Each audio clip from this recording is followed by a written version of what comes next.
Je suis Xavier Gamelin, je suis directeur de 2 sites en fait, logistiques pour DSC du groupe Saint-Gobain. Saint-Gobain, c'est le leader mondial de la construction durable. Donc l'utilisation, je dirais, de matériaux durables ou recyclés en fin de compte sur ce site a été mis en avant. On a une démarche chez Saint-Gobain qui est extrêmement forte au niveau RSE, raison pour laquelle on a choisi RFIM aujourd'hui. C'est aussi sa capacité à mener des projets, et des projets qui sont aussi sur des tendances qui sont très actuelles et je pense nécessaires, qui sont autour de la RSE et de l'écologie, et de pouvoir faire aussi des bâtiments qui sont les plus propres possibles.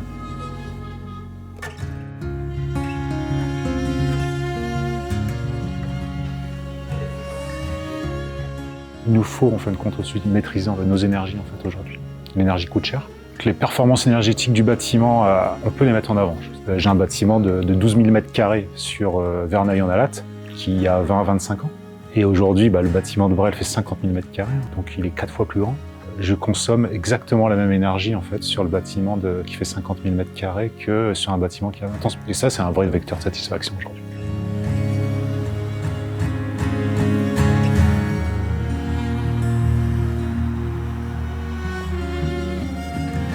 On a un public vraiment hétéroclite en fait dans nos effectifs aujourd'hui, et puis la notion de RSE parle pas à tout le monde. Donc il a fallu en fait emmener l'intégralité de nos effectifs et de nos collaborateurs sur cette notion, et on a sélectionné 10 projets. Comme le potager, on a un engagement qui est assez fort en tous les cas de nos salariés. On a une forêt Miyawaki qui est une forme de forêt très dense qui est issue du Japon. On a des ruches, on a des nichoirs, on a de l'empierrement, on a des hôtels à insectes. On a un plan paysager qui est en cours encore d'être travaillé en fait aujourd'hui. Les fresques sur les cuves de sprinkler, l'idée venait 100% d'RFIM. Il y a 2 types d'oiseaux, je crois qu'il y a les mésanges et les barons rouges, qui sont des espèces locales en plus. Ça fait écho en fait à l'environnement local du site. On a réussi, grâce à ces projets-là et à la collaboration notamment d'RFIM, une vraie prise de conscience en tous les cas des collaborateurs sur les thèmes de l'écologie et de la RSE.